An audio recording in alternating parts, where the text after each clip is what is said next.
Pero bilang mga Kristiyano, believers of God, believers of Christ, we are expected to train spiritually, and how do we do that?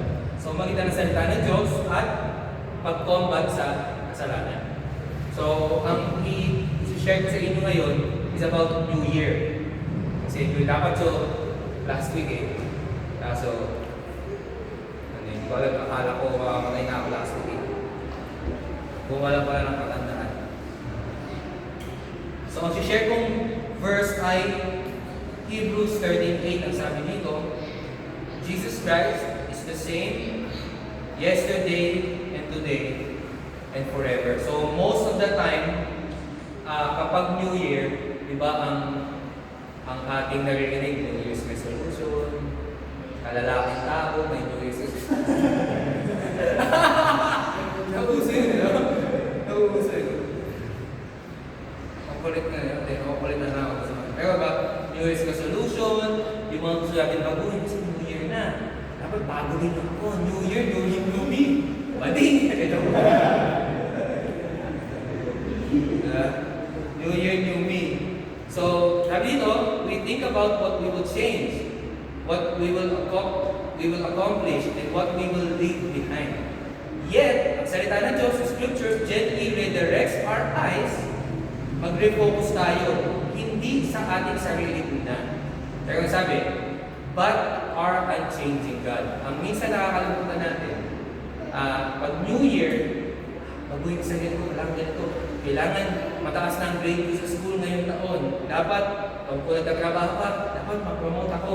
O sa negosyo, dapat masenso yung negosyo ko. So, we all focus sometimes sa sarili natin. But we forget na noong nakaraang taon at noong mga nakaraang taon mula nang pinanganak tayo, ang Diyos ay unchanging. Faithful sa atin. We are here now, nandito tayo ngayon, dahil sa katapatan ng Panginoon. Ilang kabataan ang aksidenteng nasagasaan sa labas, nasaksak, nagkasakit, namatay, sumabog sa babutok. Grabe na ito yun. Ano para sa nanon? Ang gera yung tsura ng katawan niya Talagang durog So, pero ang Diyos tapat sa atin, unchanging. We are here right now. Ibig sabihin ba, hindi tapat doon sa mga taong minamatay. Ang Diyos, tapat pa rin. Pero siyempre, sa kalooban ng Panginoon, He allows things to happen for the greater purpose. So sabi dito, habang ang kalendaryo ay lumilipas, ang Diyos hindi lumilipas. Nagpapatuloy. Ang kanyang character, ang kanyang mga pangako, ang mga purpose niya sa buhay natin, nananatili. Remain steadfast. The same God who sustained us through the past, kasi sabi kanina, through joys, through trials, sins, forgiven, and mercies renewed, is the God who will carry us through the year ahead. Yun din yung iisang Diyos. So minsan, di ba tayo pag may mangyayari hindi maganda sa buhay natin, na-express yun naman, parang sinisi niyo ang Diyos, parang na-question niyo ang Diyos. Pero we fail to see most of the time na doon sa kabutihan niya. Ang hangin na hinihinga natin, yung at least may tubig pa tayong hinihingo, may bubong tayo nasisilungan, lahat yun because of the provision of God. Without Him, siguro a few years ago, I started studying yung cosmological relationship, yung relationship ng cosmos o ng universe, from physics to quantum physics, relating to the reality ng Diyos. It's so amazing na makita, totoo yung sinasabi ng mga scientists na Christian scientists, the more na naiintindihan mo ang kalikasan, naiintindihan mo ang science, the more you understand God deeper. Or the more na nakikita mo siya. Bakit? Kasi ma-realize mo, a few seconds tanggalin ang hangin sa atin. Or magkaroon na ng konting gravitational changes sa universe, ang Earth magko-collapse in an instant. The fact that merong unexplainable, hindi ko lang magarinig mo na, yung dark matter. Merong unexplainable force. Ngayon, hanggang ngayon, hindi nila ma-explain kung ano yun. Maraming theories, assumption kung ano yun kasi hindi nila matest. Walang device na makapag-check ng dark matter. The fact that dark matter exists at yun ang nagko-contain o tawag ito, nagpo-form at nagpumigil sa mga particles sa universe na mag-disperse, so kumalat o yun yung nag-hold together sa universe. Ay, it's such an amazing knowledge to know. And bilang Kristiyano, ako, nai-interpret ko yun na into the presence of the Lord. Hindi ko sasabi siya yung dark matter. Kaya sabihin, sustenance yan or provision ng Panginoon sa atin yan. Because He is good. Sabi ito, the New Year does not give us a new Savior. So hindi, pagpasok ng New Year, iba na rin yung Diyos natin. No? Ang Diyos walang New Year's resolution. Hindi siya nagbabago. He's the same, sabi di ba sa binasa natin, sabi kanina, di ba? Jesus Christ the same yesterday and today and forever. So sabi dito, our hope is not in better discipline, stronger faith, or improved circumstances, but in Christ's finished work and God's sovereign grace. So yung ating opportunities o yung pag-asa natin, yung hope natin ay hindi nakarely dahil may New Year's resolution tayo, dahil nagbago tayo. May kasama ba doon? May bunga ba ang discipline? Yes, pero kung share ko sa inyo kanina, kahit na anong disiplina natin, kahit na anong, eto, I'm not anti-discipline, kaya tayo nagpa-training. We promote discipline. We promote good, healthy, disciplined minds. We push that sa mga kabataan. Mas gusto natin na nag-training ang mga kabataan kaysa nag-a-addict. Diba? O kung ano nung pinagagawa na hindi TikTok. O ano naman. May nag-TikTok pa dito. Sorry. So, kung ano yung ginagawa. Na wala nang problema ko sa TikTok. Pero minsan kasi, doon na kinokonsume na ng social media at mga games, kung ano naman yung buhay ng mga kabataan. Walang problema sa pag-games. There's no problem with enjoying the things we have here. Pero, this is much better. Discipline. Pero at the end of the day, we don't rely on what we can do as humans. Yes, may disiplina tayo. Yes, we work hard. Yes, we push through para maging better yung ating buhay, para magbago yung ating sitwasyon. Pero at the end of the day, hindi kasi nakarealize sa atin. Lagi natin ihingin ang provision ng Panginoon doon sa mga New Year's resolution na yun, yung mga pagbabago na yun. Kasi, kung sabi ko, yung batang pumulot ng paputok, sa tingin ba natin wala siyang pangarap? Wala siyang isip na New Year, ito gusto mong mangyari, wala ba? Pero accidentally, siguro, innocent yun siya, hindi alam mo, mapuputok pa yun o hindi. Hindi niya alam. All of a sudden, ganoon na lang yun. Kasi nga, it's a good reminder sa atin na life is that short. Super short.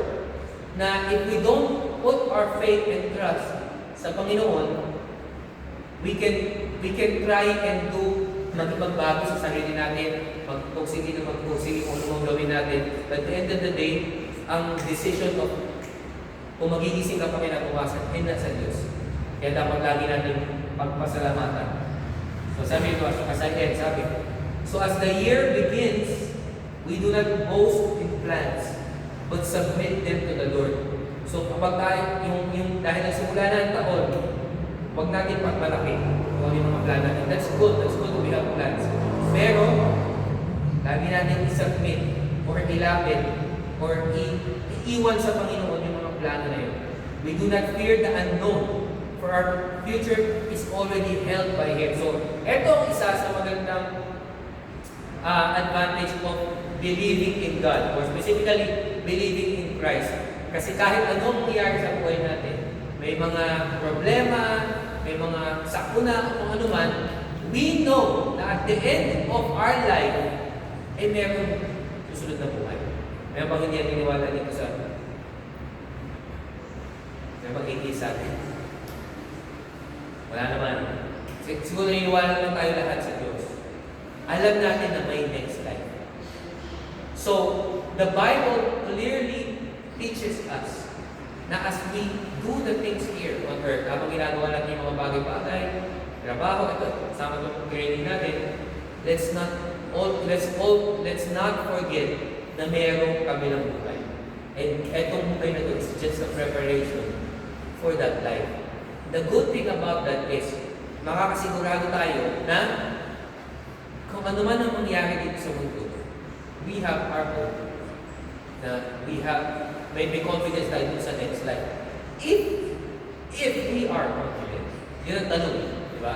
Do we have faith in Christ? Do we have relationship in Christ?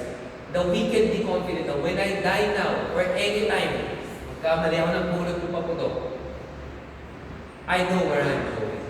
And I'm sure I'm confident dun sa hope ko kay Kristo. I hope you know that I appreciate sila sa T-Rex. Ganun din sila. Ang inyong coach ay very godly person. So, kahit na yung mga very elite fighters natin recognizes na kahit sa UFC, maraming UFC fighters recognizes that there is a God. As you go deeper into the discipline of martial arts, it brings you closer to God. Kasi alam nyo, like sinasabi dito, na ang Christian life is very similar to martial arts life. It's a life of pain, struggles, as you grow. Kasi like mo sinasabi dito, ang battle natin hindi lang physical battle. Every day, mas lumalaban tayo spiritually. Every day is a battle. Araw-araw na po natin may temptations. Diba? Sa social media, kung saan man, sa school, may mga temptations. Temptation to sin. Sabihin natin in many aspects. When it comes to monetary, manloko, manggulang, when it comes to sexual sin, kung nakikita natin mga pornography, o kung ano mga bagay na yan, bagay sa school, mag-cheat, sa negosyo, mandaya, kung ano pa. No? All these are battles, are spiritual battles. Kaya sinasabi ni Apostle Paul, we have to train ourselves spiritually more than physically. And how do we do that again? We study the Word of God. So ito, pinapag-close. Let us walk into the year humbly, prayerfully, and faithfully, resting in the truth that the Lord who began a good work in us will bring it to completion. Sabi sa Philippians 1 verse 6, sabi, and I am sure, sabi ni Apostle Paul, I am sure of this, that He who began a good work in you, si God yun, si Christ yun, who began a good work in you, will bring it to completion until the day of Jesus Christ. Yung Spirit of Jesus Christ, until yung pagbabalik ng Panginoon. So, Sensei, He who began a good work in you, so lahat ng nangyayari sa buhay ko will continue good things. That's not what good means sa Biblia. Sometimes, and a lot of times sa Bible, sa mga buhay ng mga apostles, even the bad things na nangyayari sa buhay natin are good. Why? Katulad ng martial arts. Diba? Masakit ang mabugbog. O, dami kaninang, diba? Masakit. Gusto ba natin yun? Masarap na maramdam ba yun? Hindi. But it's good. Diba? Because from there, we grow stronger, tougher. Training, nakakapagod. Masaya ba? Hindi. Pero, as we do it, it makes us stronger. It develops sa life. Kasi sabi, ang buhay natin is a lifetime of work. We go stronger. At minsan, we fail to see na pati yung spiritual life natin. So we have to battle it. Yung mga problema ka sa bahay, sa buhay, finances, relationship, o kung ano man yun, those things will make you stronger if we learn how to combat, to endure, maging malakas kung sa mga bagay na yun. So, ang ating devotion ngayon ay let's always remember na yung New Year, yes, we have so many plans, pero ang reminder sa atin ng salita ng Diyos, iwan natin pa rin sa Panginoon. It's good to have plans. Pangit yung labo-labo na lang, ay, Diyos na pala bahala na. Diba? Bahala si Batman. Hindi ganon. We set plans, pinaplan natin yung buhay natin, kaya natin maging maayos. But at the end of the day, huwag natin kakalimutan na kung hindi papalimpunin ng Diyos, hindi ka naman mangyayari. So, idasal natin sa Kanya, dalangin natin sa Kanya, ilapit natin sa Kanya. At huwag tayong magkalayo sa sarili natin kakayahan. Marami sa atin dito are gifted, maaari sa maraming areas ng buhay. Pero sometimes, it promotes, tawag dito, boastfulness o pagmamalaki. Let's always remember, let's always babalik natin sa ating sarili na lahat ng skills ng talino na meron tayo, malumang meron tayo, magaling ka man mag-aral, matalino kang tao, o kung saan mang area ng buhay, diba, nakatapos ka ng pag-aaral o kung ano man, ay hindi yun because of because we are good, but because it is the goodness of God na nag-reflect sa buhay natin. So be grateful, be thankful. Sige, let's close our eyes to our hearts, pasalamatan natin ang Panginoon sa kanya. Dakilang salamin, Panginoon. Salamat kami sa oras na tulungan sa amin. Maraming salamat, Panginoon, sa mga kabataan na nandito, Lord, that gives their life into physical discipline, martial arts training. We appreciate you, Lord, for bringing them here. Nawa, Panginoon, they are still available next time. Mabalik sila sa amin, makapag-share ng kanilang kaalaman, makalaro, makaspar namin, Panginoon, matuto from them as well. Tulungan niyo po kami, Panginoon, tignan na itong training namin as beneficial sa bawat isa na nakakatulong kami, Lord. Ako man ang nag-lead, nagtuturo most of the time, Lord, but you know how much I learned from this young people, Panginoon, nandito. Maraming salamat at may papasalamat sa kanilang buhay na inibigay sa craft na ito, sa art na ito, Panginoon. Ituloy niyo silang ibalik, nawala kami ng patuloy. May we reach our goal sa aming discipline na ito. At the same time, as we do this, Lord, remind us the strength, safety, provision, all comes from you, Lord. Hindi dahil sa aming lakas, sa aming kakayahan. May we give the confidence, may we rest our confidence sa inyo at hindi sa aming Panginoon. We thank you once again, Lord. We thank you for this time. Binigay niyo sa amin. Kayo po bahala mag-ingat sa amin, sa aming pag-uwi. Ang aming dalangin sa Panginoon Jesus. Amen. May isa-isa tayo. Isa.